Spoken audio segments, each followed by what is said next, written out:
আমি বস্তুবাদী পৃথিবীতে আমার শিক্ষা দিয়ে দুনিয়াতে সকল কিছু অর্জন করলাম, কিন্তু মৃত্যুর পর আফটার ডেথ আমি দেখছি যে আমাকে জাহান্নামে নিক্ষেপ করা হচ্ছে, আমি জান্নাতে প্রবেশ করতে পারছি না। তাহলে আমার এই পুরো ক্যারিয়ার বৃথা।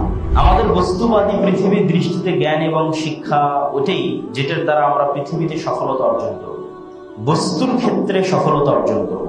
বস্তু হচ্ছে যা চোখে দেখা যায়, আমাদের টাকা পয়সা, ধন দৌলত, বাড়ি গাড়ি, এগুলো সবই হচ্ছে বস্তু।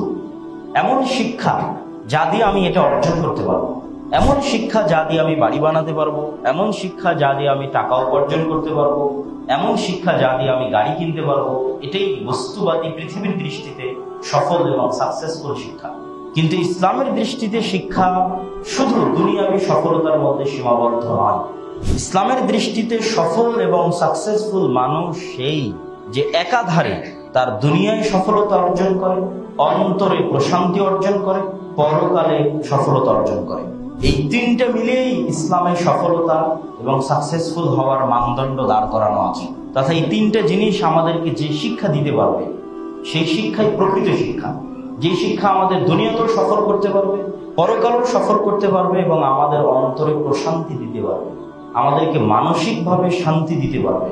এটা হচ্ছে প্রকৃত শিক্ষা ইসলামের দৃষ্টিতে। এই জন্য আল্লাহ সুবহানাহু ওয়া তাআলা পবিত্র কোরআন মাজিদে বলেছেন, ফামান যুহজিহা আনিন নার ওয়া উদখিলাল জান্নাহ ফাকাদ ফাজ। পবিত্র কোরআনের বহু জায়গায় আল্লাহ সুবহানাহু ওয়া তাআলা সফল, সাকসেসফুল এই শব্দ ব্যবহার করেছেন। তথা আমরা আমাদের বস্তুবাদী পৃথিবীতে, আমাদের সেকুলার পৃথিবীতে যত বেশি সফল শব্দ ব্যবহার করে থাকি, আল্লাহ তার চেয়েও বেশি সফল শব্দটা, সাকসেসফুল শব্দটা কোরআনে ব্যবহার করেছেন। এবং যতবারই তিনি সফলতা শব্দ কোরআনে ব্যবহার করেছেন, ততবারই তিনি এটাকে যুক্ত করেছেন জান্নাতে প্রবেশ করার সাথে, জাহান্নাম থেকে মুক্তি পাওয়ার সাথে। ফামান যুহজিহা আনিন নার ওয়া উদখিলাল জান্নাহ ফাকাদ ফাজ। ওই ব্যক্তি প্রকৃত সাকসেসফুল, ওই ব্যক্তি প্রকৃত সফল কাম, যাকে কিয়ামতের দিন জাহান্নাম থেকে দূরে সরিয়ে দেওয়া হলো, ওয়া উদখিলাল জান্নাহ, এবং তাকে জান্নাতে প্রবেশ করতে দেওয়া হলো, সেই সফল কাম।